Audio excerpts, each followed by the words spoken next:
primary ignition.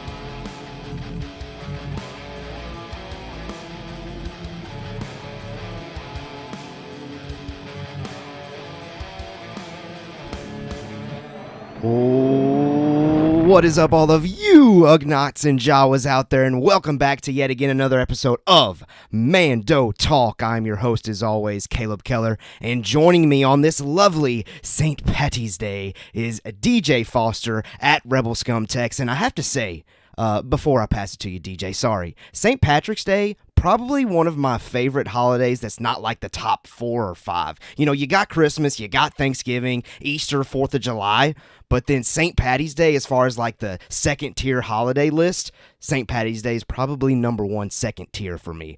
What's up, DJ? What do you think about that? I'm a little surprised to hear that about Really? St. Pat. Well, I don't like St. Patrick's Day. Oof. Well, I have a reason. As a kid, you know, the thing is, you don't wear green, you get pinched. Sure. Okay. And there was this guy I went to school with, like in the 5th grade, and I don't even remember his name. It's like Robert or Richard or something like that. And he was a real Richard about it, if you know what I mean. But he came up and he would pinch the ever-loving mess out of you if you weren't wearing green. And I hated every second of it. Yeah. Like it just made me so mad. So of course the one time I don't wear green is like when I have a class with this dude, and he pinched me like 6 times that day. And man.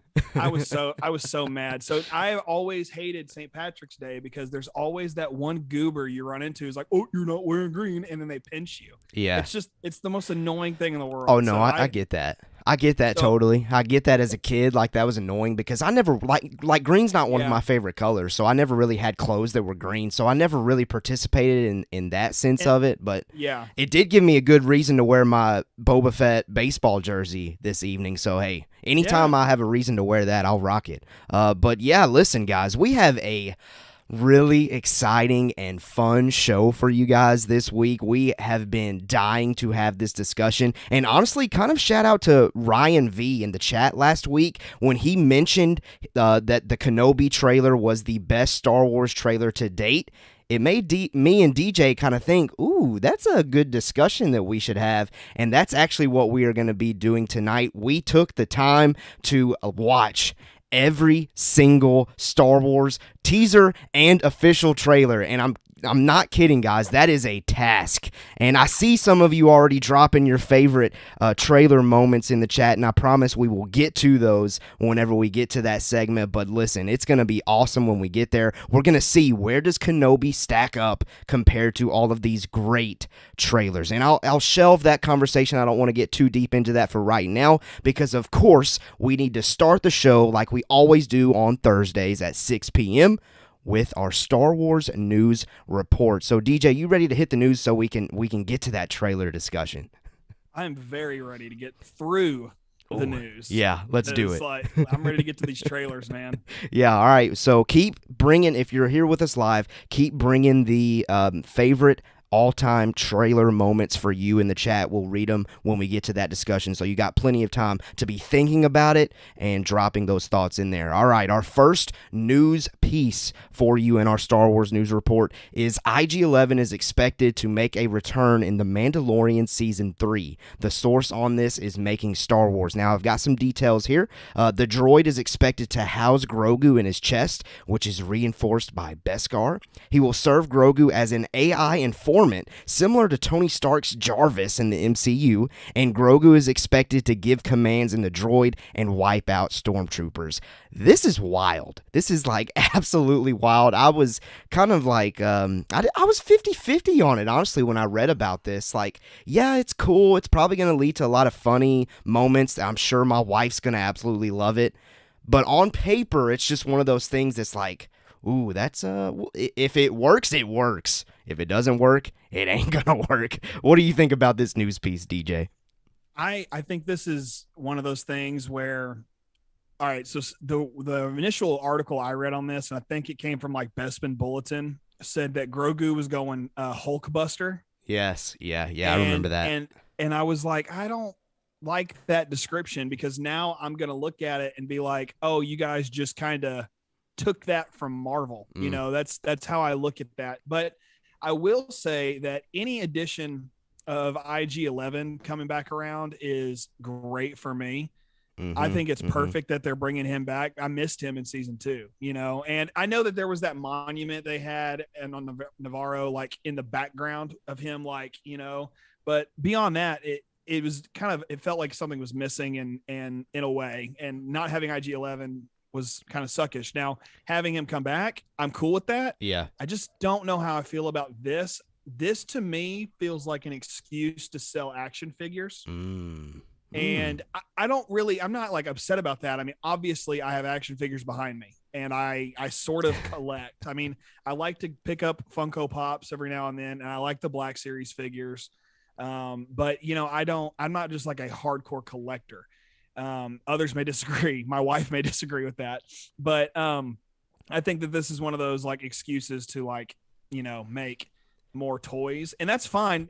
I love Star Wars toys. They're great. They're fun. Yeah. And when my daughter gets older, I hope that she enjoys playing with Star Wars toys. Uh-huh. Because that's about all my inheritance she's gonna get. No, it's just Star Wars stuff. I totally understand that take. I mean, recently I loved the look of these, and that's why I got the Black Series figure. I got burned by the Sith troopers in Rise of Skywalker. They did nothing. They just looked cool, so whatever. Yeah. I mean, I totally get as far as, hey, let's bring the character back for some toy lovers and collectors. They'll absolutely love it. But hey, I'm like you. IG-11 coming back is exciting, and I do think this is wild and wonky on paper, but I have faith. I have faith that it's going to work and that it's going to look cool and funny and give some heart to the Mandalorian that's really what makes the Mandalorian. It's so full of heart. So I think this is going to go well. So we'll see. But you know what? As always, guys, you let us know what you thought of that news piece of IG-11 coming back,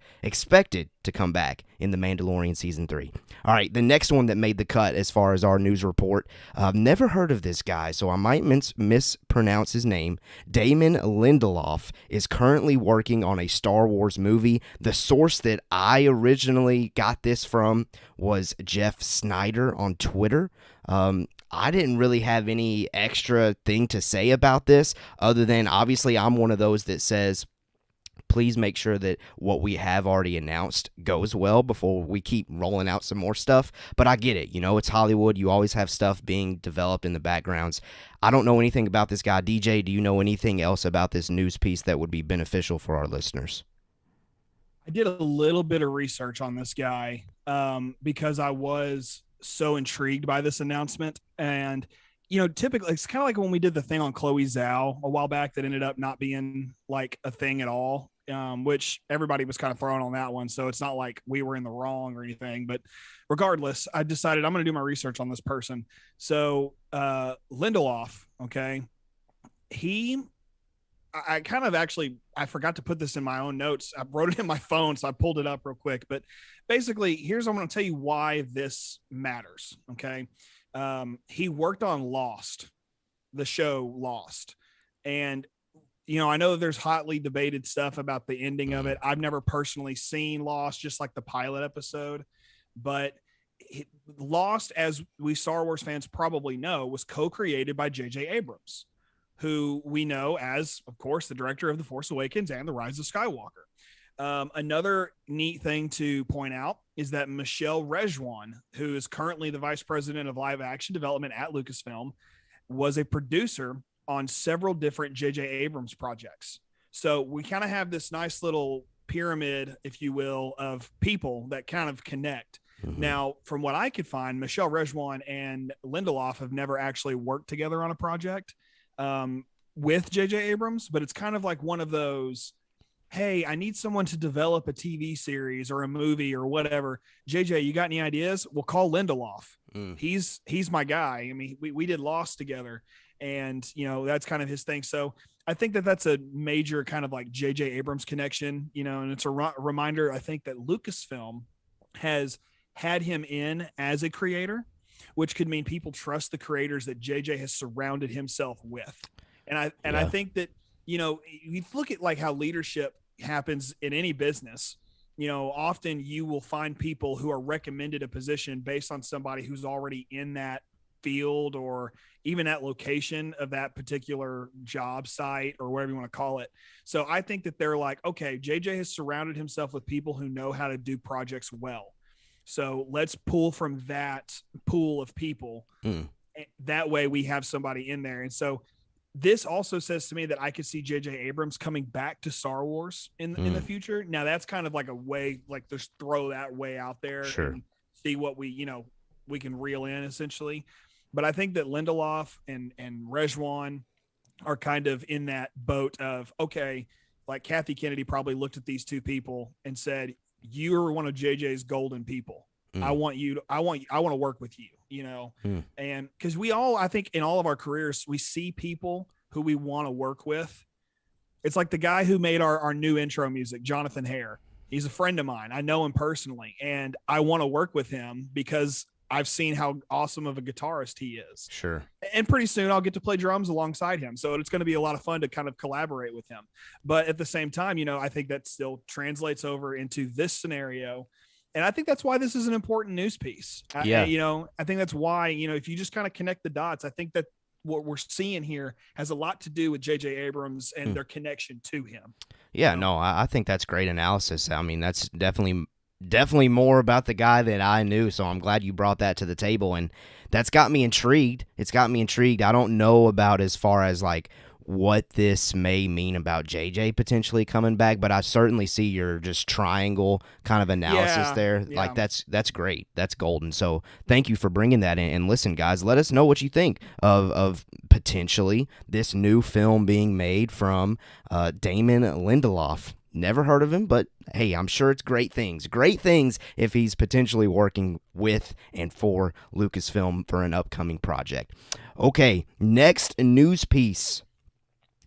This one caused some chaos on the internet for a couple of days. According to The Hollywood Reporter, Darth Maul was originally set to be the main antagonist in the Obi-Wan Kenobi series. Ray Park was lined up to return. Maul was removed after the rewrites after concern of the story being too similar to The Mandalorian, but according to an update from Star Wars Newsnet, all of this is being denied by Pablo Hidalgo and is yet to be addressed by The Hollywood Reporter. And that was, 2-3 days ago, so I don't know, maybe Hollywood Reporter sticking to their report, who knows. I have to say, this is one of those instances where I'm kind of glad that Maul's not in Obi-Wan Kenobi. I'm more excited about Hayden Christensen and Darth Vader showing up, so I'll leave it at that. DJ, what do you think about this? For me, I initially wanted Darth Maul to be in the Obi-Wan Kenobi movie, going back a couple years, okay? And this is before I'd ever watched Rebels. So I didn't know about the Twin Sons episode. Spoilers for those of you who've never seen Rebels. If you haven't watched Rebels, do yourself a favor, watch Star Wars Rebels. It's great. But when you get to season 4 and Obi-Wan and Maul have their showdown on Tatooine, oh my gosh, like it's beautiful. and especially Dave Filoni, when he breaks it down, if you guys know what I'm talking about, that way he breaks down, oh no, it wasn't Filoni, it was Sam Witwer, the voice of Maul. Oh yeah. Oh. The way he breaks that down, it's like, oh dude, like, okay, that's why it's so epic. But, and if you guys have no idea what I'm talking about, you need to open up a tab, find that video or whatever, watch it after we're done here. So, it's great stuff. So for me, I was bummed initially that Maul was there. Now that I've seen it, it's amazing. And now that I've seen the Kenobi trailer and I know that Hayden is coming back and he's going to be Vader, I'm kind of like, I don't care. I don't need Darth Maul. I've seen a lot of Darth Maul from, I almost said Bad Batch, but he wasn't in Bad Batch, from Clone Wars and Rebels. And of course, he's in Solo as well. So, like, all of these things for me, it's fine if he was gonna be there, but I'm glad he's not, because Vader versus Obi-Wan pre A New Hope is a much cooler story. Oh, so, certainly. Yeah. Yeah. So that's where I stand on this. And I loved what Pablo Hidalgo said. I won't repeat that here. Yeah. But man, he was not like mincing words at all when he reported. No, like, he or wasn't. when he tweeted it. Yeah, He was not. And a great point in the chat. First of all, what's up to the chat? Glad you're here. Hey guys, This is the way podcast says Pablo doesn't stick his nose out there for nothing. Absolutely. No. I lean toward that Hollywood Reporter got something wrong here. I mean, maybe Darth Maul was just in the original right of it. That's fine, but that doesn't necessarily mean that the character was gonna be there as a main figure, if you will. Like, it's certainly possible. I mean, we're getting Clone Wars flashbacks rumored. I mean, who's to say there's not a flashback of Maul? It's wide open. But I don't think Maul was ever designed to be the main antagonist like the Hollywood Reporter was throwing out there from this. The only legitimate connection I can like make to that is when Ewan was invited to the Solo premiere. That's the only legitimate connection I can make to that. And because if you go back and there's pictures of him and Ray Park, and they sat, and there's a really cool, I don't even know where this is. Like, I saw it forever ago, but Ray Park was doing an interview somewhere. It might've been at Celebration. And he's talking how about he sat next to Ewan the whole movie. And when he shows up on screen as Darth Maul, Ewan's like, you're doing the movie. And he's like, sure, I'm trying to watch. He's trying to like soak in the moment. And Ewan's just freaking out. So I think at that point in time, that there's some legitimacy to this only because of that. But if Pablo, and by the way, if you don't know who Pablo Hidalgo is and you're watching or listening, he is the head of the Lucasfilm story group. So he breaks down the canon. He knows the canon.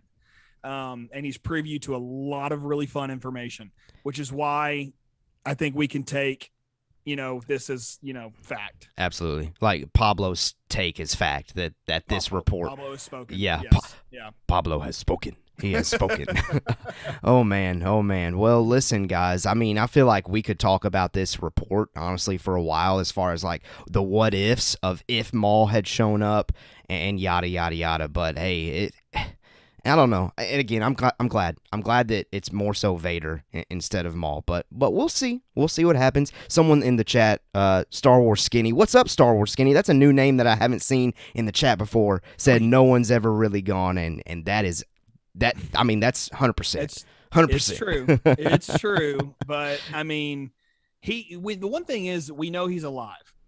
We definitely know Maul's alive at this point in the story. Mm-hmm. So you kind of have to just like weigh it out. And like you said a second ago, Caleb, flashback, sure, maybe.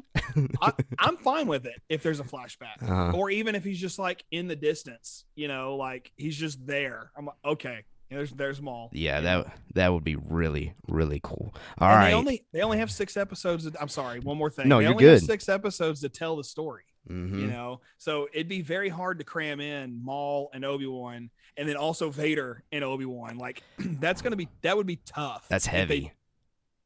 With all these other reports and rumors of potentially other characters showing up. Yeah.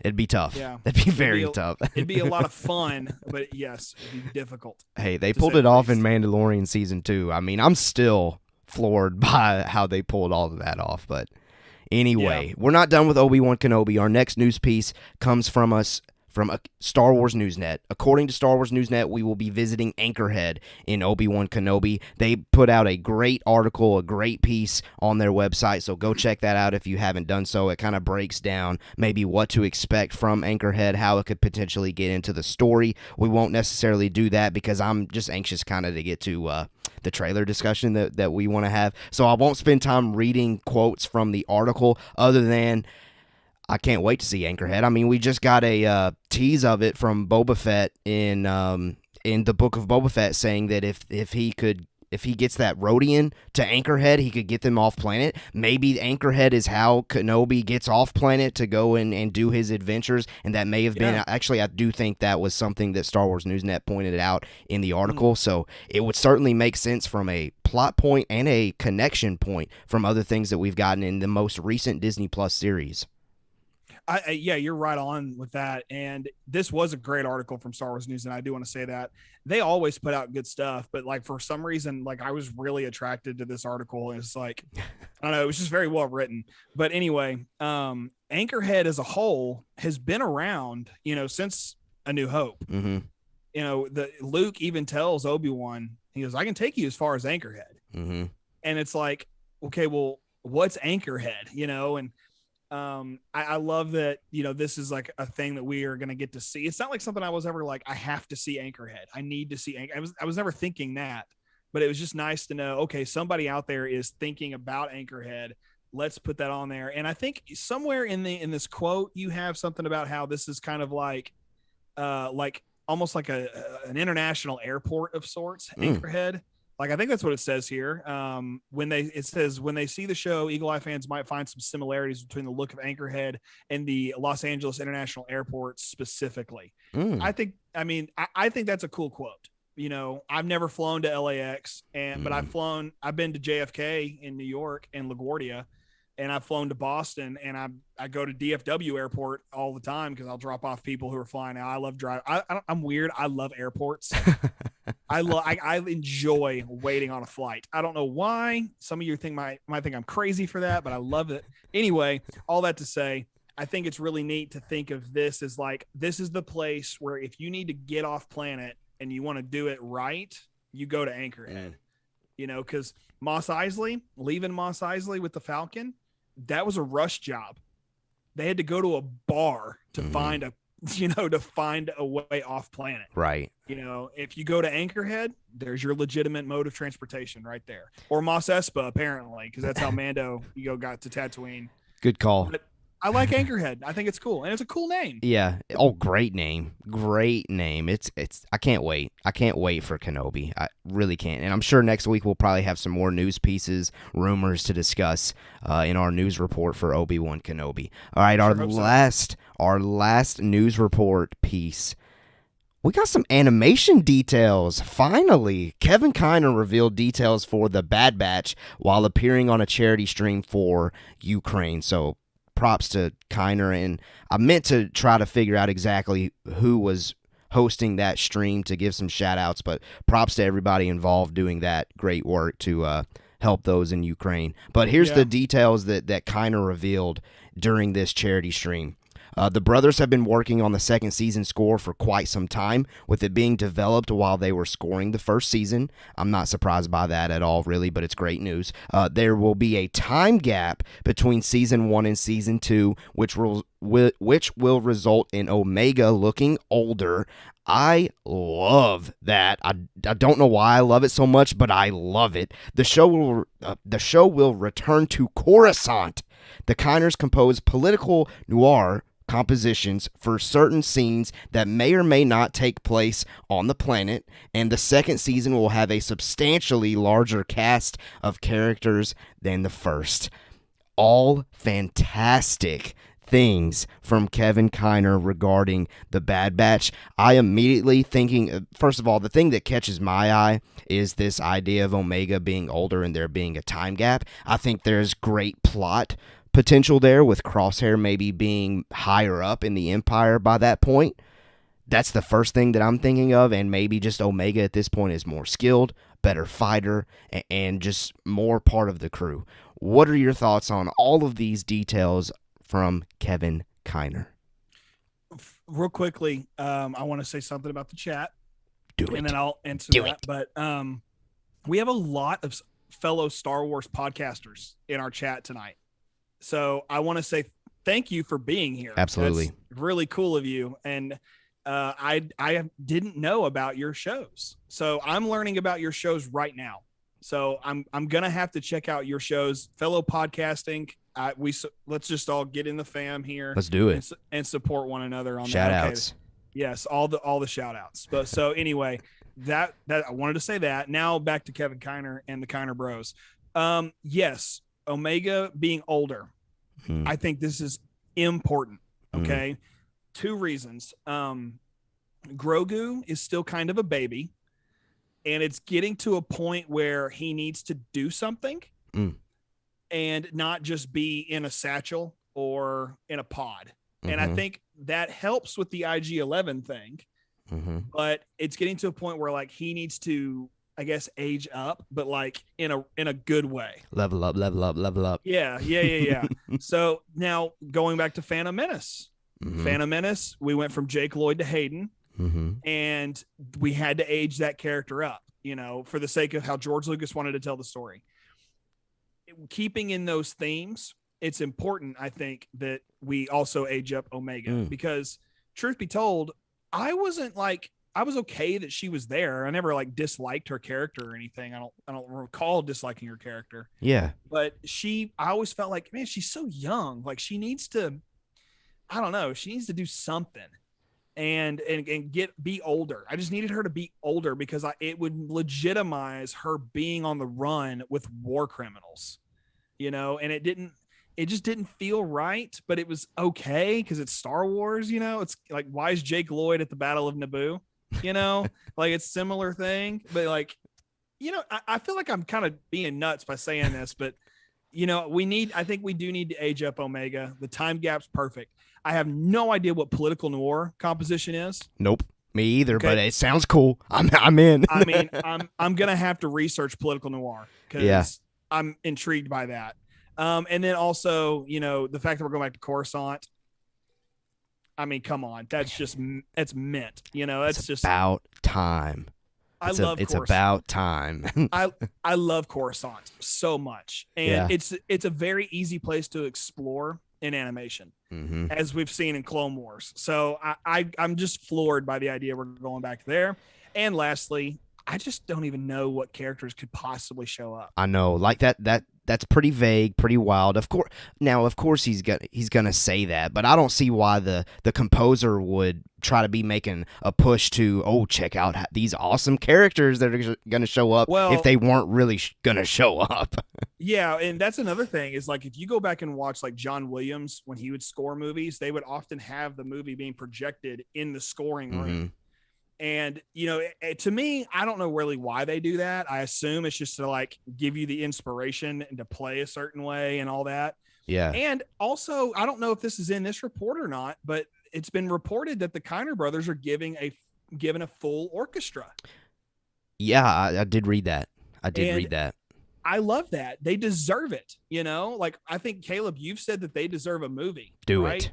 Next man up. Let's go. Yes. I mean, it's them, John Powell, Michael Giacchino, and Ludwig Göransson. So those are our 4 non-John Williams Star Wars composers, and they're all incredible. I mean, so the fact that they are getting this level of attention is fantastic. And I'm glad that they were doing the charity stream for Ukraine.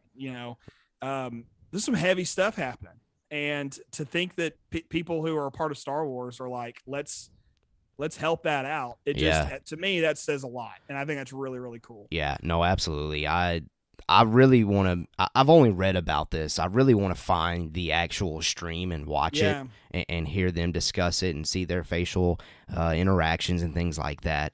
But I also think this didn't make the cut as far as our news report goes. But I also think in here it was thrown out. I've been reading this online that they mentioned something about working on a completely brand new animation series that we have not heard of or seen before. Yes. That's exciting. I forgot about that. Certainly exciting. Well, there are people who are like, this series is post Return of the Jedi, pre Force Awakens is what a lot of people are thinking. And I don't know where they're getting that from, but I'll take it, Yeah. If that's what we're going with, it'd be fantastic. And that would fulfill that dream of yours.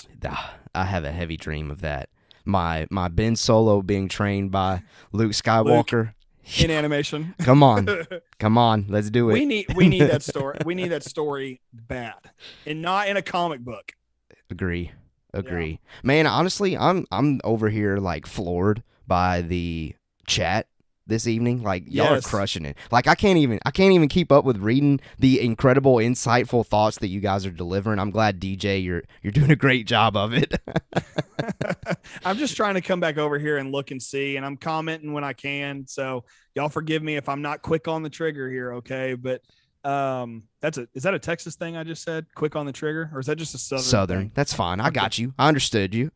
Thank you. We're synced, man. We're synced. I feel like we're connected, like through Davy Crockett is how I feel. That's why I love Tennessee. It's like you gave Texas one of its best heroes, So, speaking of heroes, Star Wars. No, really though, the people that are with us here live, you're the heroes this evening. Absolutely. Y'all are awesome. Y'all are absolutely awesome. All right, DJ, that's our news report. So it's time. It's time for us to get to our main topic of discussion for this week's episode, and that is the Star Wars trailer ranking in a sense. DJ, I'll let you kind of take it away and share more details on why we did this and how we came up with our list. Trailers. We love them. We anticipate them. Mm-hmm. We foam at the mouth. Sure. For them. We tweet vulgar things sometimes. Yeah, we do. Because we want to see trailers. Uh-huh. The world is filled with thirst traps, but there is no better thirst trap than a teaser trailer. Let's just be real for just a second. So when Ryan V, a fellow member of the Mando chat, as we call it here, he said, and also a member of a Facebook group that I'm also in, but we won't talk about that. He said that the Kenobi trailer is the best trailer in Star Wars history. Yep. And at that moment, Caleb and I looked at each other and we had this moment of, should we do this? And just so you guys are aware, not one time have Caleb and I ever called each other on the phone to discuss an episode until this one. To like plan it. Yeah.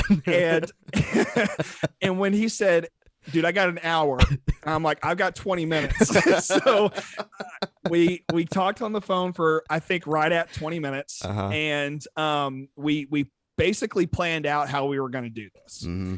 So welcome to the official Mando Talk ranking of our individual top 5 Star Wars trailers that are on the official Star Wars YouTube account. Because they're not all on the Star Wars account. I'm a little salty about that. I know, me too.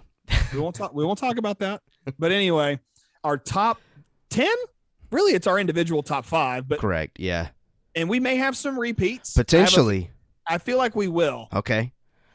Just knowing what I know about Caleb, I feel like we're going to have some repeats. Okay. So we'll see how this goes. So y'all buckle up. Yeah. This is going to be hopefully one of the best Mando Talk sessions we've ever had. I mean, it's one that I'm honestly, as far as excitement level, it's up there with the top of discussions.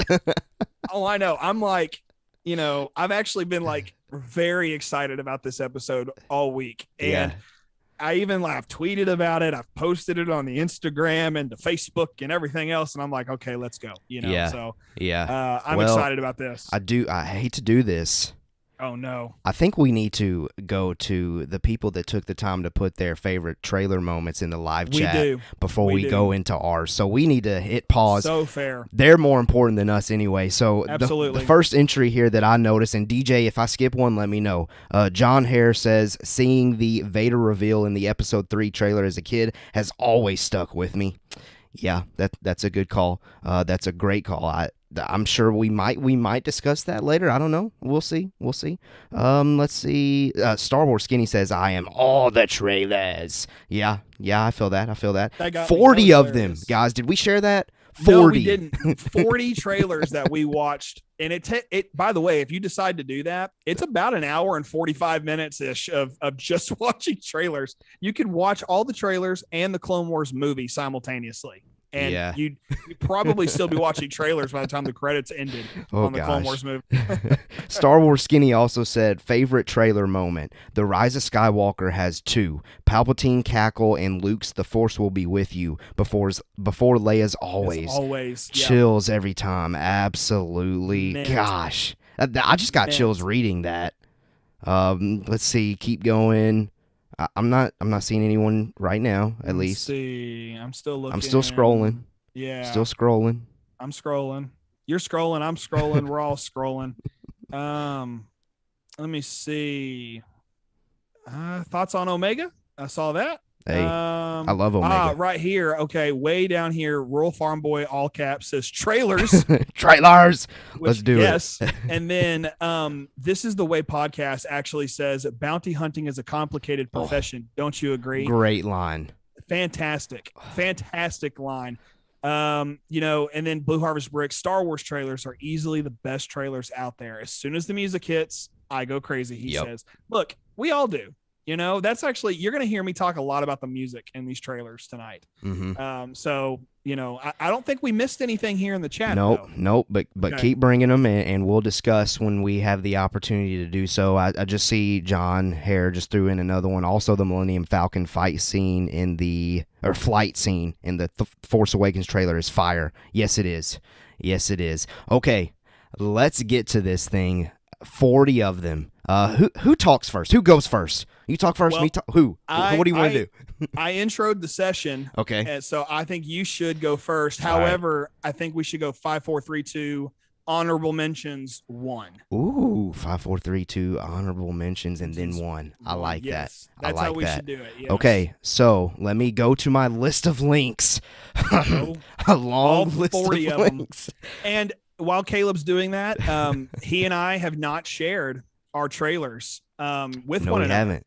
And initially we were going to, but I was like, hey man, do I have to? And he was like, you don't have to. And I was like, fair enough. Yeah. I'll just pull up the links and you announce it and I'll click it. Let's do it. All right. So my friend, take it away. My number 5. I'm excited.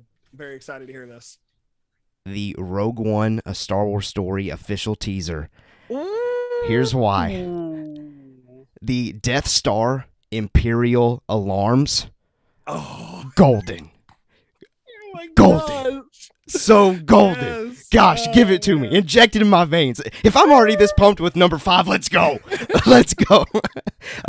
Also, at the end, at the very end of the teaser, the mix of the Force theme and the Imperial March at the same time with the Rogue One title popping up. And of course, that incredibly famous unused shot of Jyn Erso in like the lit up hallway. Come on. Great teaser trailer. This was only a teaser and it was phenomenal. What do you think about this one? That trailer, look, as amazing as that trailer is, it is not even in my top 5. Ooh, hey, that's okay though. That's okay. But it's a brilliant trailer. Yeah. I mean, purely brilliant. And I watched it and I was like, oh my gosh, why is this trailer so good?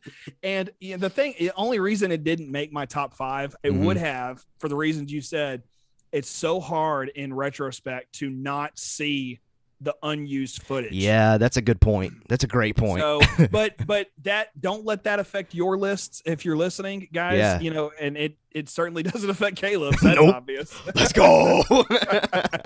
It's the alarm for me. It's the alarm for me. It's a dope moment. It is incredibly awesome. Yes. Rev Teak asks in the chat, got any dishonorable mentions? First of all, there are no dishonorable mentions. No. Yeah, that's something too I wanted to mention. Great trailers all around. Yes. Like usually you come across from a franchise a trailer that's like, ooh, is that going to be good? Nah, folks. They're all great. Now, of course, you can say, oh, in 77, they didn't know how to make trailers, so that doesn't look good. Yeah. In 77, though, come on, guys. I'm sure that played fantastically. One thing I'm about to jump into my number 5, but one thing I want to mention is as I watch these trailers like in release year order. Like I don't know if you still have our list up, Caleb, because I'm not looking at it. Yeah. But if you look at our list, he starts with A New Hope and worked his way down I all tried. the way. And it's dang near in chronological, like for our timeline. So I was like working down that. And for me, it was like watching the evolution of trailer styles. So I was like, this is actually pretty neat, from that perspective. But with that being said, I'm going to jump into my number 5. And Caleb, you're not going to have to scroll, buddy, because my number 5 is the A New Hope teaser. Ooh, interesting. I know. And this trailer's always stuck out to me because of a few reasons. So a little backstory on this. Not to mention, it was the very first Star Wars trailer ever. Okay. The first one anybody ever saw. Mm-hmm. But 20th Century Fox had to put pressure on George Lucas to release this trailer because there was stuff that they hadn't even finished yet. They were like, you have to give us a trailer. I mean, you have to. And the stress that was on George Lucas put him in the hospital. It nearly gave him a heart attack. And it was because of pressure like this. But the great thing about this trailer is that even though there was still no sound effects, there's not music that's Star Wars in it at all. Mm-hmm. There's special effects missing, specifically lightsabers. Yeah. I don't even think they have a sound effect for the lightsaber. And they're just white sticks. That's all they are. So like for me, I'm watching this thinking, oh my gosh, this is a train wreck. But at the same time, it's beautiful. It's the most beautiful train. It's like in Super 8, the J.J. Abrams movie. It's a beautiful train wreck, you know? Not the movie's not a train wreck. It's the train wreck in the movie I'm referencing. If you haven't seen Super 8, watch Super 8. But I'll tell you this furthermore about this trailer. It shows how effective the story of Star Wars would become, even when it's missing some of its most key elements that we know to make Star Wars up today. Yeah. I mean, it is such a fantastic trailer. I'm so glad you're playing it behind me, Caleb, because it's a wacky trailer. I mean, it's the wackiest trailer out there, but I love every second of it. It's so beautiful. No, you're right. I mean, it is. It is. I mean, it's beautiful. To define it in one word, it is beautiful. And RFB says, the A New Hope trailer came out when I was 10 years old in 1977. RFB's been in this fight since he was 10 years old. And we are glad you've been a part of it ever since. Yes.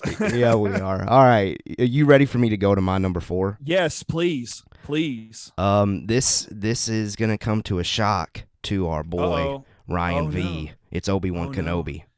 At number 4? At number 4. Whoa. Yeah. I really wanted to put it higher, if I'm being honest, but I was hesitant in doing so. Wow. Only because, well, really, I don't know why. Only because the next 3 I just view as better. I mean, that's really my only reason. Fair. But no, totally fair. The music, obvious. I mean, we've talked about this, and the community has talked about this the past week and a half at this point. The music is unreal. The imagery is unreal. Ewan McGregor coming back, it's unreal. And of course, you know, we do have the negatives of people complaining about the Inquisitor's looks. Whatever, it's fun. At Rebel Scum Texan on Twitter. But no, it's really great. It gets the emotions going. And speaking of that emotions, I do feel like I need to say this. That was my way of picking the order and the top 5 was when my chills were multiplying and I was losing control. That's how it made the list.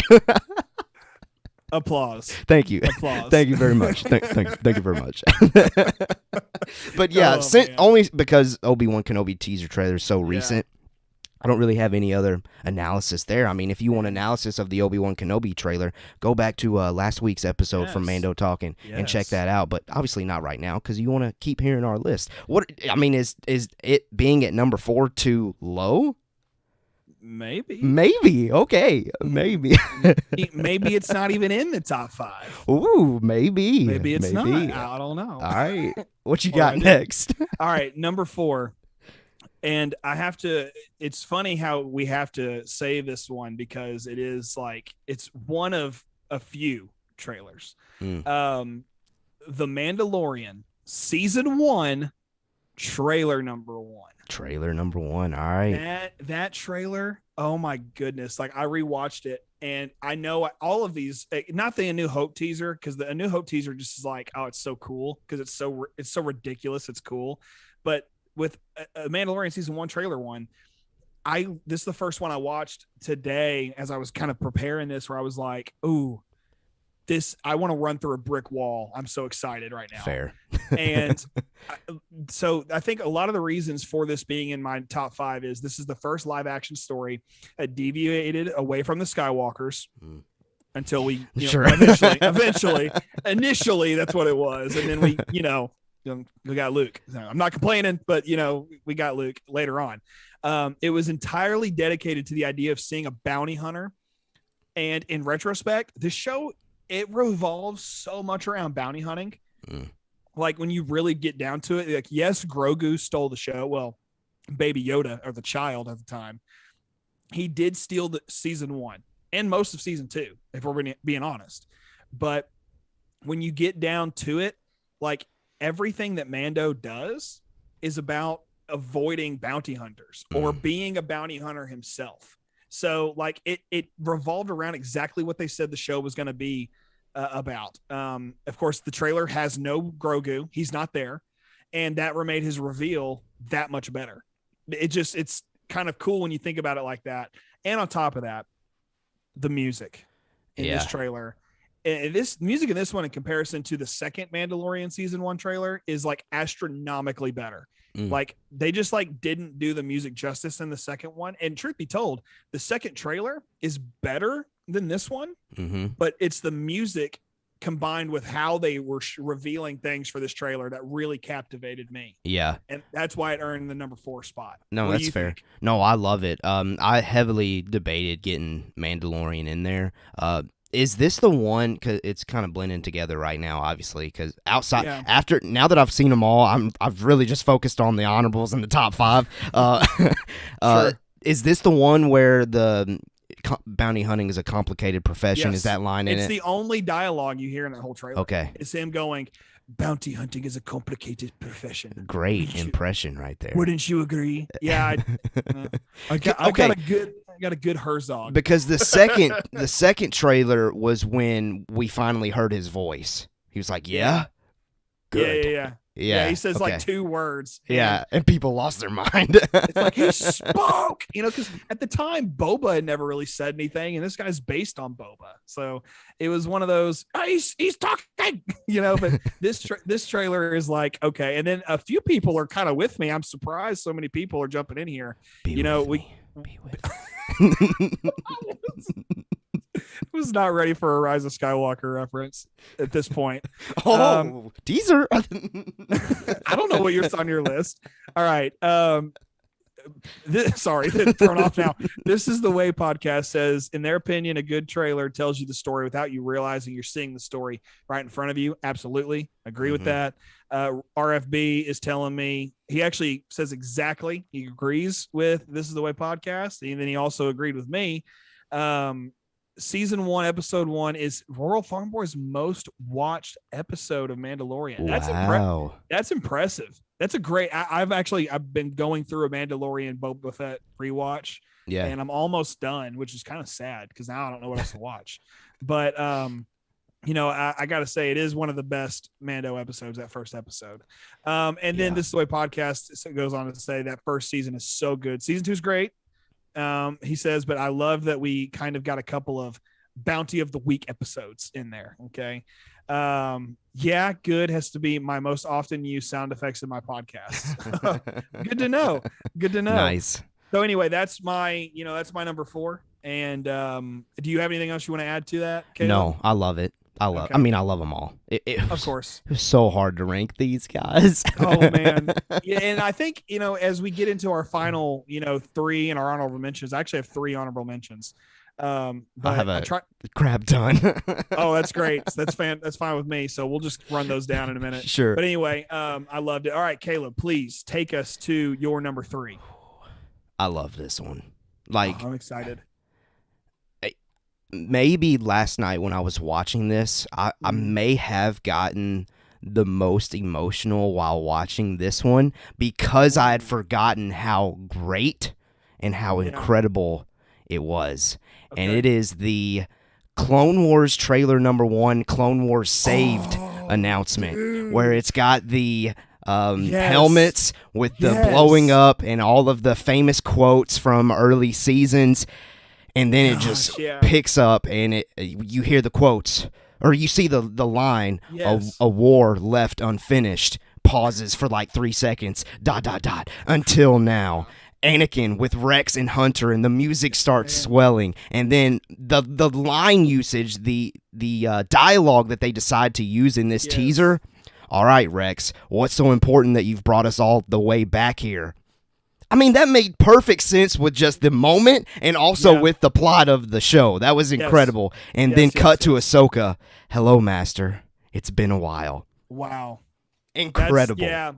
Absolutely incredible.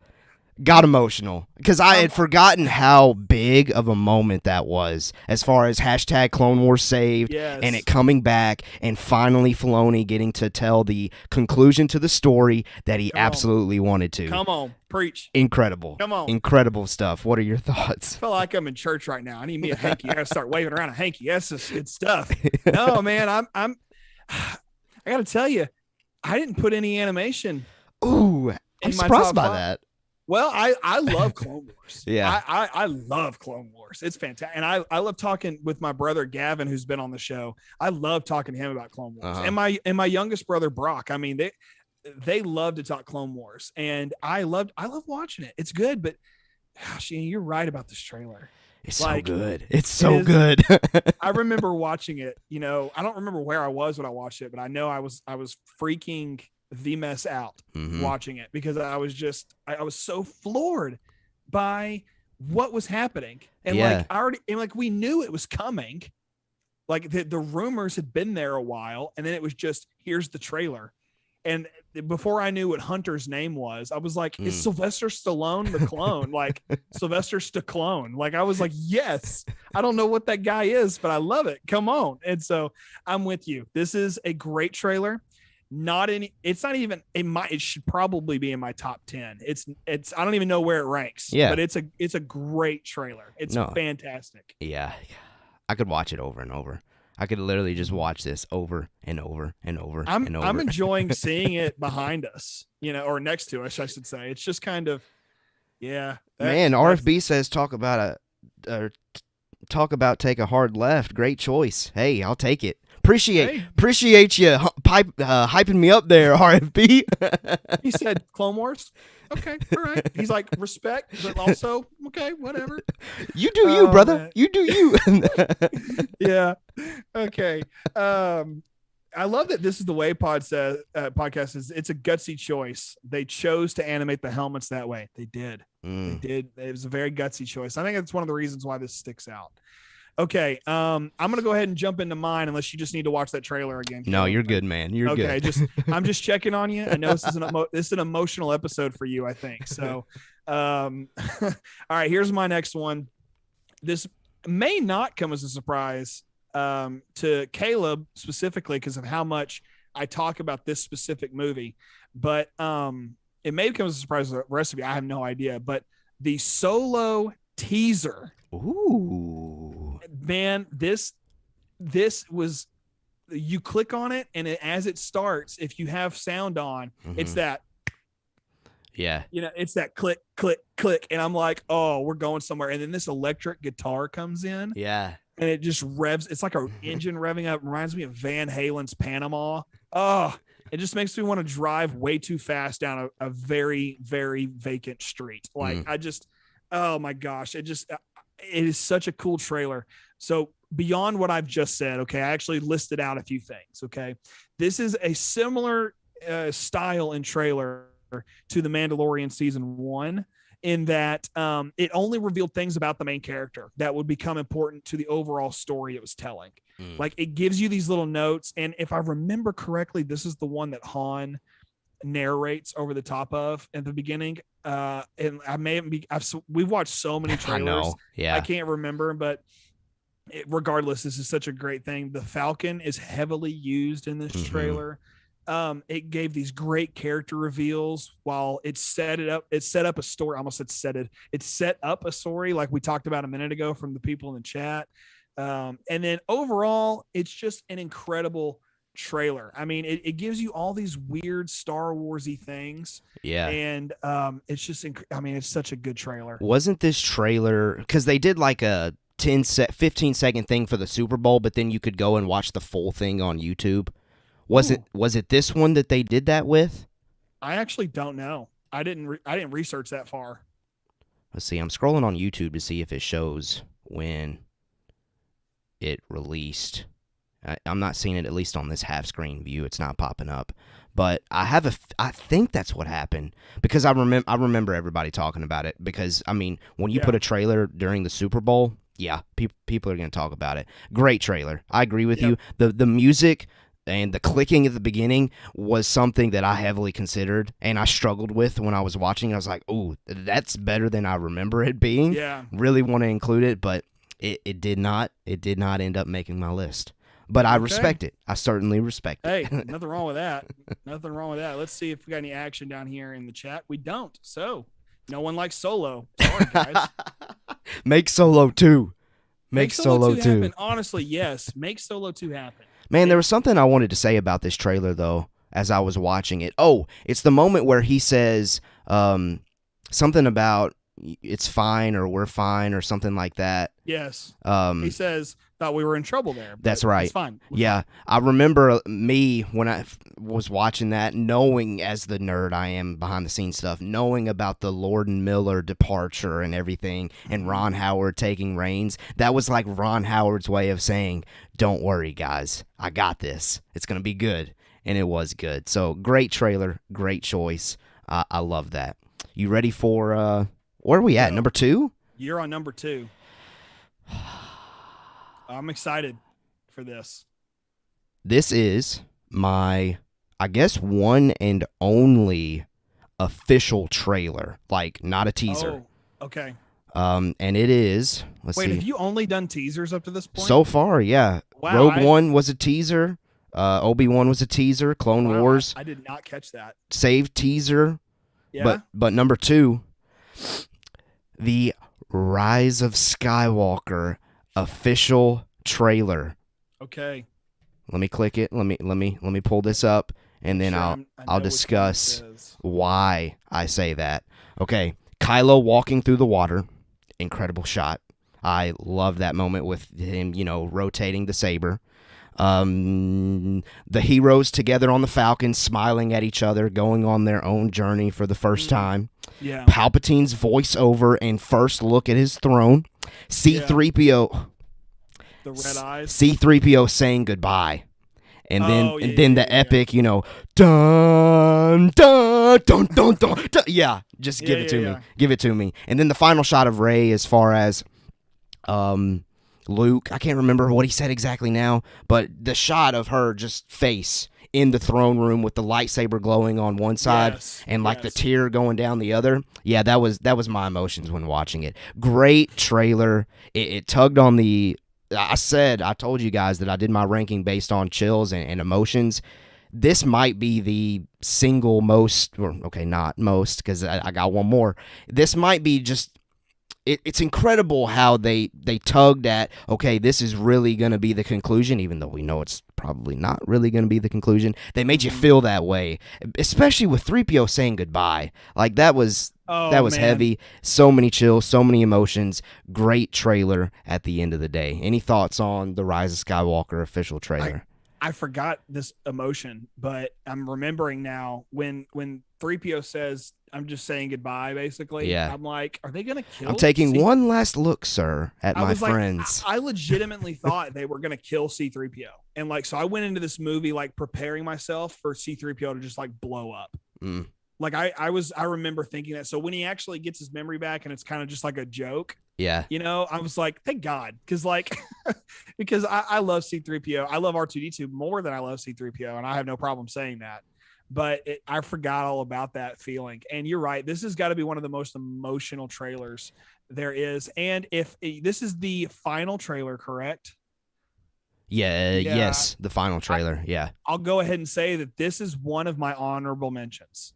Nice. And for me, it's the music in this that's so good. And the fact that this is Carrie Fisher's last outing as Leia. Yeah. And this was earlier. I can't remember who said it, so forgive me. But this was the line when Luke says, the Force will be with you. And then Leia says, always. That was this trailer. I can't remember who said that. But yeah, we made it. I agree with you. Whoever said that. Yeah, let's go. Such a good trailer. Yeah, such a good trailer. I'm getting a little emotional thinking about it. So before I start crying on camera, can we move on?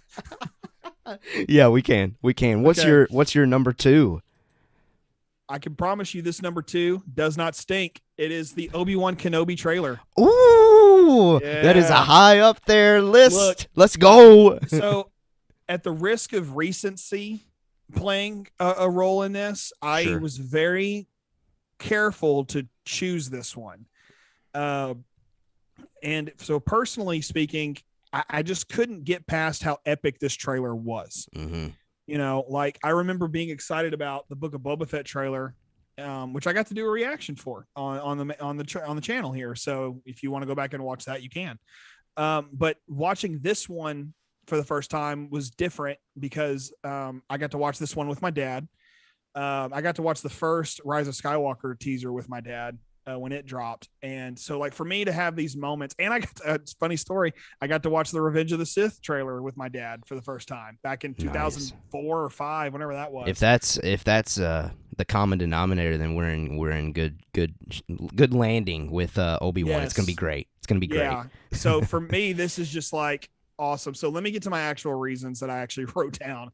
I said, this is a story that many of us have dreamed about seeing for years. Yes. It's been teased in comics, you know, and now to have something that's like official, like live action canon, it's like, okay, here we go. I like to use the phrase, all parts of the buffalo, because it adds in all parts of the buffalo from across the Star Wars universe that make the final story, I think, is going to make one of the greatest Star Wars stories we've ever had told, like across all mediums, like legends, canon, live action, animation. This is going to be one of the best, if not the best, in my opinion. It's kind of where I'm looking at it right now. And so, I mean, the story, not the trailer. Yeah. But this trailer is pulling in from all corners of the Star Wars galaxy. I mean, it's got prequels. It's got, well, maybe not sequels, but like we see where it leads, you know? And then we've got, you know, original trilogy animation coming in here, and then, you know, comics a little bit, probably because they did that with Book of Boba. Why wouldn't they do it here? So like, you know, all of this stuff is just really cool to me in that sense. Now it also gives us those prequel vibes. Gosh, and yes. And I'll go ahead and say it. My number one is not a prequel film. In fact, I don't have a single prequel in my top 5. Me either. I do have an honorable mention prequel. Sure. Okay? Yeah. But I will say that this story is like, it's just bringing back my childhood. I'm just gonna be real honest, you know, kind of like RFB said he was there in 77. You know, I love that he was there when he was 10, because I was 10 when episode 5 came out. And so, I'm sorry, episode 5. I was about to say, man, what? Episode 3, you look phenomenal. Yeah, it's in the genes. I mean, I meant to say Revenge of the Sith, episode 3. So whenever I see that, you know, I think about being a kid again. So for me, it's just like, it's Obi-Wan, you know, he's there, and we're going to see Hayden, you know, he's there too. Yeah. And then it adds in all this other great stuff too. So it's Star Wars. I mean, it's so good. I mean, it's just about Star Wars in its purest form, almost. Like, it's real close. Yeah, no, you're right. And of course, the music. Goodness, yes. Duel of the Fates kicks in over that Lucasfilm Sandy logo, going into some Anakin versus Obi-Wan from Revenge of the Sith. Oh, take me home. I'm good. It's so good. It's so good. You keep saying that. We have to wait till we see the show first. I just live my life day by day. And today it's a good day because I know there's a Kenobi show coming. And if I make it to tomorrow, there's still a Kenobi show coming, you know? Burn up. Okay, Caleb, please run down your honorable mentions. Okay. Before we get to number 1. Honorable mention number 1 for me was the Empire Strikes Back trailer number 1, and simply because I was not aware that Harrison Ford himself narrates it. Did you actually look that up? No, it's in the description. Really? On YouTube. Yeah, if you go in here on YouTube, it says, most interesting, however, is the voiceover provided by none other than Harrison Ford himself, the Empire Strikes Back trailer. Yeah. So I watched that, and I was like, it sounds like Harrison Ford. But I was like, nah, it's not Harrison Ford. No, they make the plug in the description that it is, in fact, our boy Harrison. Is that also the trailer where it's just like concept art the whole time? No, that was the teaser, I believe, of Ralph McQuarrie's just concept art. Yeah. Okay. Yeah, that was the teaser. That trailer is really cool. It is. It's the only Star Wars trailer that I watched that's like that. Mm-hmm.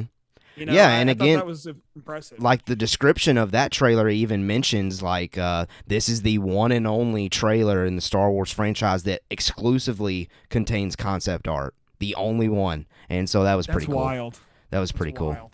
But yeah, Empire Strikes Back cool, was my and trailer number 1 with Harrison Ford's voiceover was my first honorable mention.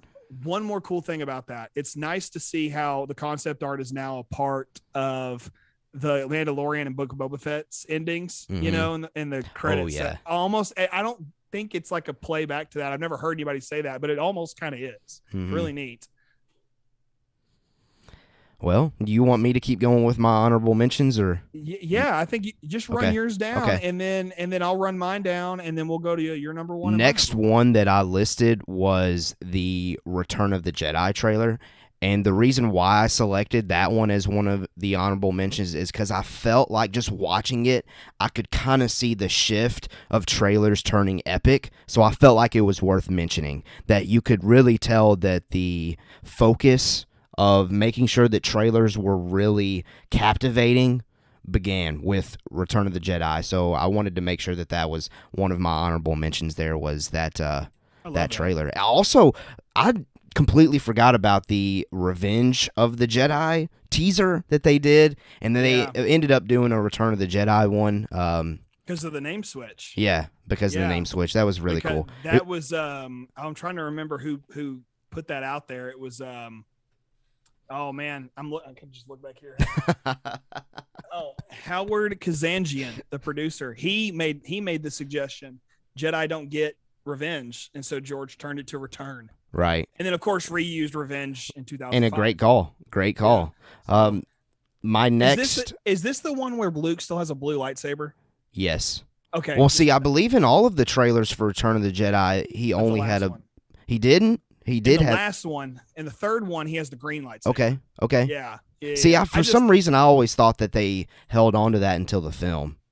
No. They were... It was green in that third one, for sure. Okay. Yeah, but the blue, it was just switched because Lucas didn't want people to get the confusion. Like, well, I thought he lost that one, right? Kind of deal. Well, and I also heard that he switched it simply because of the blue sky on Tatooine made it not visually as pleasing as the green one. Like that was another reason. Nice. It's St. Patty's Day. He had to ignite the green lightsaber. I have the green lightsaber. There you go. Yeah, sorry. Had to do it. No, you're fine. You're fine. Okay, my next two, and I'll combine them because these two teasers, DJ, you put them in the notes. Just they were unfortunately not from the official Star Wars account, so that's why we felt like we couldn't include it in our top 5s. But I did want to mention that the Attack of the Clones and Revenge of the Sith teasers both are absolutely phenomenal. Like if they were on the official Star Wars account, they would have made my top 5. Absolutely. I probably would have tried to pick between the two, but one of them would have made my top 5 if they were on the official account. It's nuts. If you don't, and the Attack of the Clones teaser is in my honorable mentions. But I've already said 2 of mine, but I'll run them down again in a minute. But, that's fine. You know what? I'll save it. Go ahead. Okay. I do want to say This Is the Way podcast says, This Is the Way's podcast honorable mention. Bring them in. We'll read it. All right. My last honorable mention is the Rise of Skywalker D23 special look because it called back to the entire saga and, got the emotions going until getting some incredible teases and shots with Kylo arriving on Exegol, Rey and Kylo fighting on the Death Star 2 remains, and of course Dark Rey. So that I remember that one broke the internet for sure. Dude, so wanted to throw that in the honorable mentions for sure. And Dark Rey thing blew my mind because I was like, listen, at first I was like, oh, Dark Side Rey. And I was like, nah, it's a vision. And it ended up being a Force vision. But man, I love listening to what John Boyega said about that because he wasn't there when they filmed it and he was upset. He was like, I wish I was there for that. So that's just a cool little behind the scenes story about that Dark Rey thing. Great trailer. All right, there's my honorables. What you got? Okay, so I'm going to run my honorables bottom to top. All right, so number 4 is the Attack of the Clones teaser. It's the Darth Vader breathing. It's all it is. There's no music. It's just shots from the movie and Darth Vader breathing. Boom. Yep. It's so cool. Next thing is the Phantom Menace trailer. Genuinely, it's in here because this is my favorite prequel movie. I've said this multiple times to multiple people, both probably on the show and in real life. You could ask me, I could be in the middle of like the most important thing in my day. And if you said, DJ, do you want to watch Phantom Menace? I would say yes. I will watch Phantom Menace right then. I don't care because I love the Phantom Menace. It is my favorite Star Wars. I mean, okay, hold up. Jar Jar's little like whatever this thing is called. I have this. Like it's here all the time. I'm at home. It sits here constantly. Okay. I love the Phantom Menace. So I had to throw this in here. Also, Puppet Yoda. Puppet Yoda is underloved. Sure. And when I watch Phantom Menace now on Disney Plus, I'm just sad because like I want Puppet Yoda. He's so hideous. I love it. Yeah, he's hideous. Okay. All right. Now I'm gonna go to my next one. The Rogue One trailer number 2. Ooh, I was hopeful there that you were gonna say teaser. No. The teaser's great, but this one had the first reveal of Darth Vader. Yeah, you're right. Yeah. And I remember where I was when I saw this. I was actually playing drums for a kids camp for like a church camp thing for like 2 weeks. I was at this camp, and that's a lot of camp food, ladies and gentlemen. But I was there. And the sound guy was a huge Star Wars nerd. So he found like a bootleg version of it and played it on the big screen for us at the front of the auditorium. And I was just like, I'm watching the grainiest piece of crap trailer ever. But that's the first time I saw Darth Vader, was this blurry, like it was, I'll never forget it. It was terrible, but I loved every second of it. It was just, to this day, it's still a great trailer. Nice. It's so fun, and it's got the TIE fighter shot with Jen Erso. So right, that didn't make cool. that didn't make the film, unfortunately. No, she did almost get shot down by a TIE fighter. Right. So there's that, or a type of TIE fighter. Yeah, not the actual TIE fighter. Yeah. All right, and here's my final honorable mention. My top number 1 honorable mention. It is the Rise of Skywalker final trailer, as you talked about earlier, Caleb. Let's go. So we got our Venn diagram intersected somewhere. All right, I'm curious. Is that our first one that I think we shared? Wow. It is. Yeah. Well, out of 40 Obi-Wan trailers, Kenobi, of course, but Obi-Wan, and then that's but come on, it's Obi-Wan. Man, but this one's great. That's awesome. I love that. It's just such a good trailer. We already talked about it, so I won't go into any details like on it. But it's Carrie Fisher's last Star Wars movie. Yeah. Unless they just, pull out the help me Obi-Wan, you're my only hope thing. But, sure. They've already done that with Last Jedi, which, in The Last Jedi, oh, by the way, the Last Jedi trailers, I didn't even talk about those. But, they're I heavily considered putting, I believe it was the official trailer for it that I almost put in the top 5. I almost did. I saw the second trailer while I was on my honeymoon. It dropped 2 days after my wife and I got married. And so my parents, I love them. They texted me like, DJ, we know you're on your honeymoon, but, and I looked at Hillary and I said, hey, do you care if I watch this real quick? Cause we're doing honeymoon stuff. We're hanging out, having a good time, going out to eat and enjoying just being married. And I was like, can I nerd out for a second? And she's like, go ahead. And I was like, yes. So I watched it and I was just like, great. It was awesome. So anyway, all that to say, so honorable mentions: Attack of the Clones teaser, Phantom Menace trailer, Rogue One trailer number 2, Rise of Skywalker final trailer. Caleb, let's do it. Go for it. Number uno. Number one for me is the Force Awakens teaser number 2. The Force Awakens teaser number 2. The fallen Star Destroyer on Jakku. I remember seeing that for the first time. I thought the wildest dreams of mine were about to come true. Yes. Let's see. Where am I at? Oh, I lost it. Here we go. Luke narrating, "The Force is strong in my family." Oh, yes. Cut to melted Vader mask. My father has it. I have it. My sister has it. You have that power too. Let's go. And then we finally got our first best look at Kylo Ren. Of course, we had the slow-mo walk of Captain Phasma, Poe, Rey, and then of course, this is why it's number 1 for me. The very end of it, Chewie, we're home. Yeah. Let's go. At that moment, I knew finally Star Wars was back. And those of you that are longtime listeners of the show, you know that Harrison Ford, massive part of my childhood. Indiana Jones, Star Wars. If I wasn't watching those two, I probably wasn't watching something. Like, Harrison Ford is vividly the most the actor that was in my childhood the most. So this moment of seeing him come back as Han Solo and deliver that line perfectly with the Chewie just subtle, "Ooh." Come on. Yeah. Come on, give it to me. Let's go. I still get emotional to the day because it's just the fact that Star Wars finally came back, and it's still back, and it's great, and it's continuing to go great. So thank you, Han Solo, Harrison Ford. You brought Star Wars back home. We are officially home, and I've still been home ever since this trailer dropped in 2015, early 2015. I believe it was Star Wars Celebration potentially when this dropped. So yeah, great job, great trailer, great teaser. I remember that teaser very well. First time I watched it.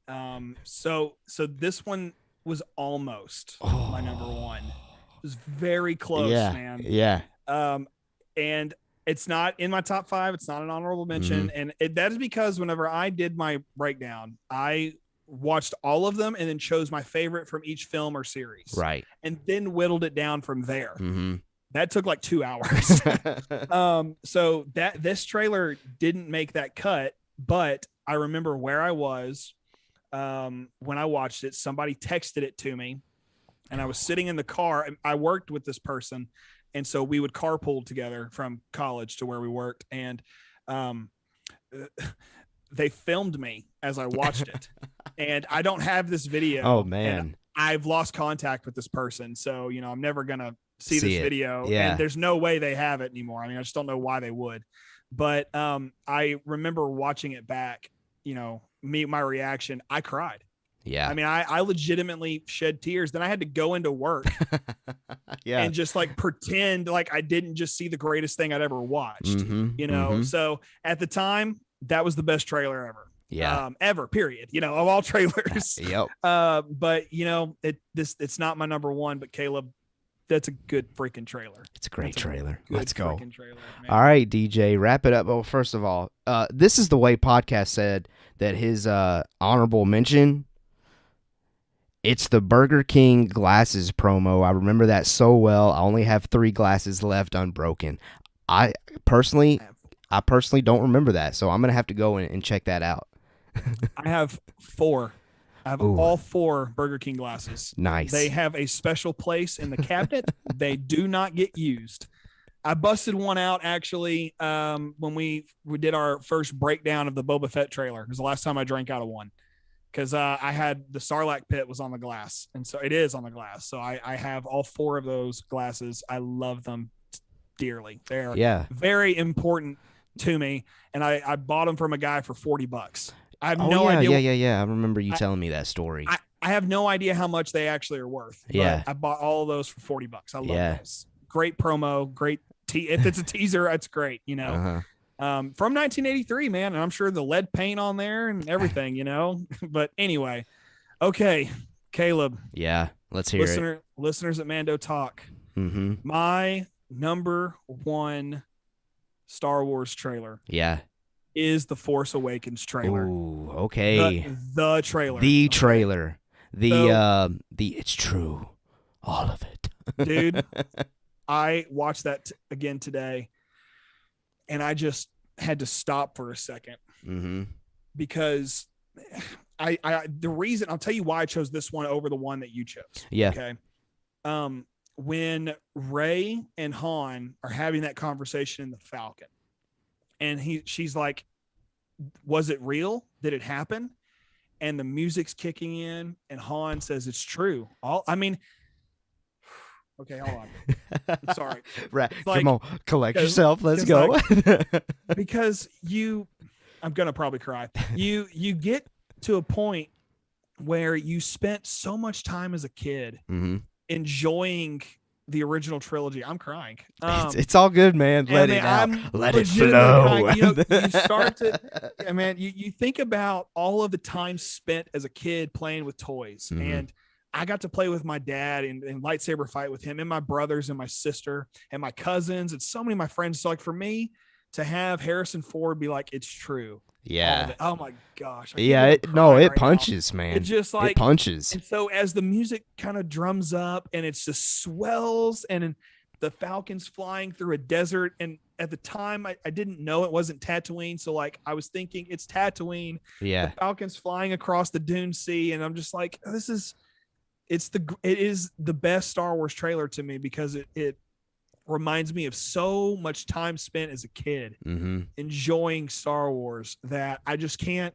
It's hard to like rank it elsewhere, you know, and I can't believe I'm crying right now. But, no, it's all good. It's just one of those things that like when I watch it again and again, I'm like, okay, that's Star Wars in its absolute purest form. Yeah. And it is. I mean, that's actually what I wrote down. I wrote down, this is Star Wars in its purest form. But aside from the reasons that just made me cry, let me just explain why.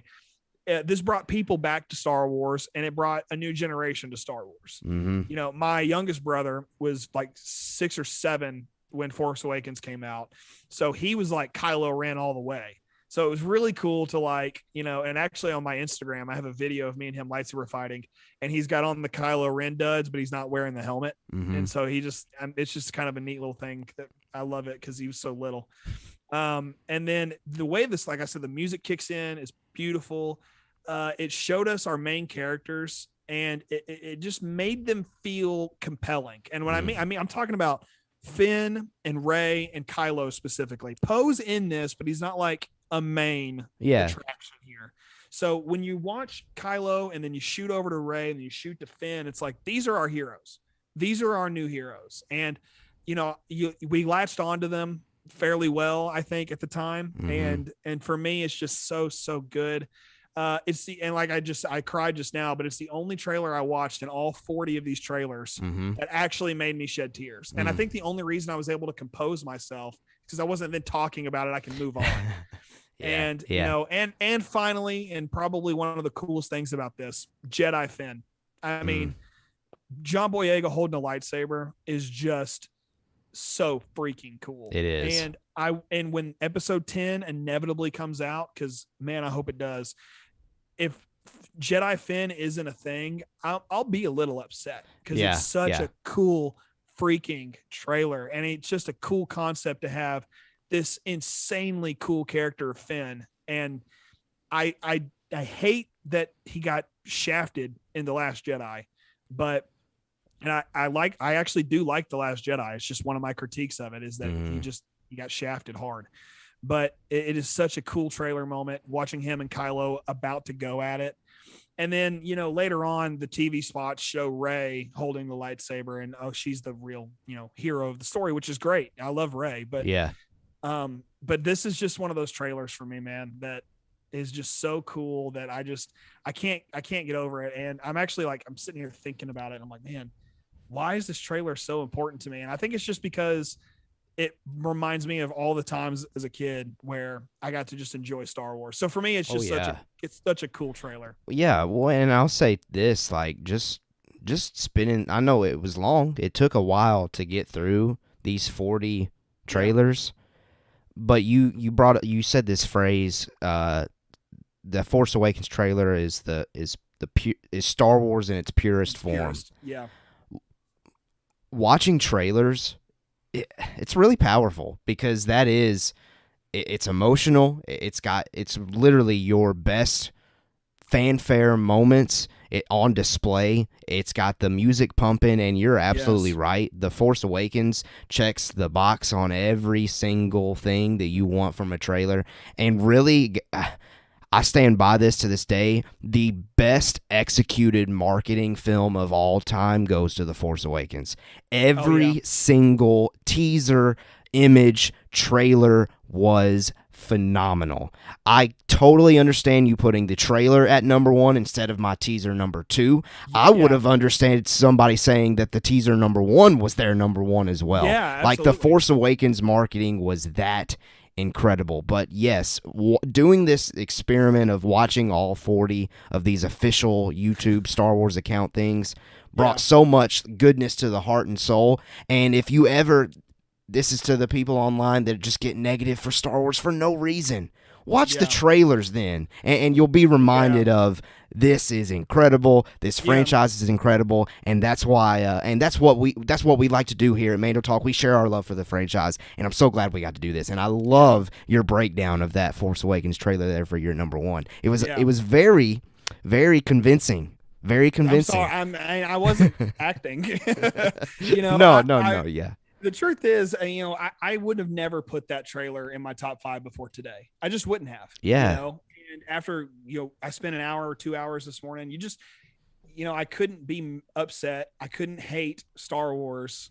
I never hate Star Wars, but like I couldn't be in a bad mood watching these trailers, and especially this final one. But of all 40, some were just like way too long. Looking at you, Star Wars Rebels, your 3.5 minute trailers. Clone Wars season 5 trailer, I think, was that long too. Gosh, the season 5 trailer killed me.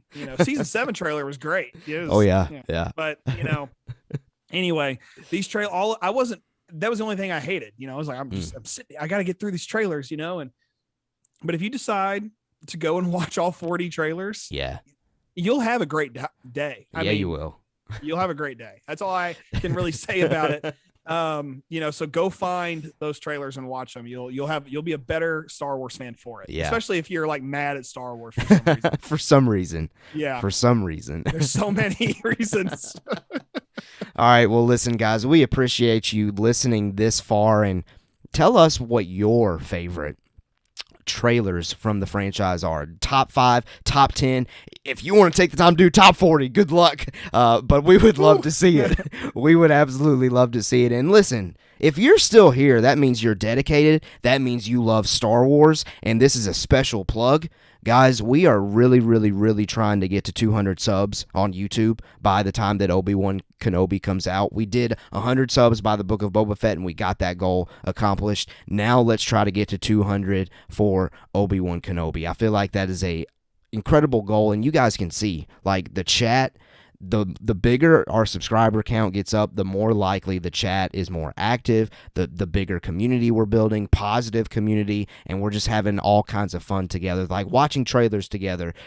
It's clearly okay here to get emotional about Star Wars, because Star Wars is an emotional experience. That's what it's all about. I'm thrilled with how this episode went. Thank you so much to everybody out there that cares to listen to us. DJ, anything else you want to say to our audience? Guys, thank you so much. I mean, every time we do a new episode, a new show, I'm just floored by the number of people who jump in and talk with us and watch with us. And it means a lot. I jumped into the fandom as Rebel Scum Texan in 2018. I've been a fan since I was a kid, but jumping in at 2018 in the middle of all of the what the heck is going on with Star Wars was weird. And to go full circle from I hate it, I love it, I hate it, and back around, and not just me, but other people, it's like really kind of cool to come back to a moment like this and be like, okay, there's real fans who really love Star Wars, and our viewers are those people. Yeah. All of them, even when they're not here. I mean, this whole episode is because of Ryan V. He's not even in the chat. Hey, he has no idea. He'll probably check it out. Yeah, he'll come back around and watch it, and he'll be like, "Whoa!" So, a final thing all I have to say is just thank you guys so much for being awesome fans. I guess y'all are our fans. Maybe. I don't know. That's weird. I don't want to. I'm not real egotistical, but I don't want to get to that point. But thank you. Didn't we come up with a name like Mando Talkians, or what was it? We came up with it. Talkies. Man. I don't know. I don't know. The chat is the Mando chat. Mando chat. That's right. But I can't. Well, there's a question for our listeners. Then come up with a name for yourself so we can start. Yes. What do you want to be? We'll call you that. Yes. Well, that's it for me. Just thank you guys so much. And what I do have here is episode 1 Yoda's Jedi Council chair. So Puppet Yoda. Nice. Puppet Yoda, everybody. Puppet Yoda. Let's go. All right. Follow us, Twitter, Facebook, Instagram, TikTok, at Mando Talk if you want to see some more from us. Follow DJ at Rebel Scum Texan on Twitter for more Star Wars content from him. But until next Thursday at the same exact time, as always, we have spoken.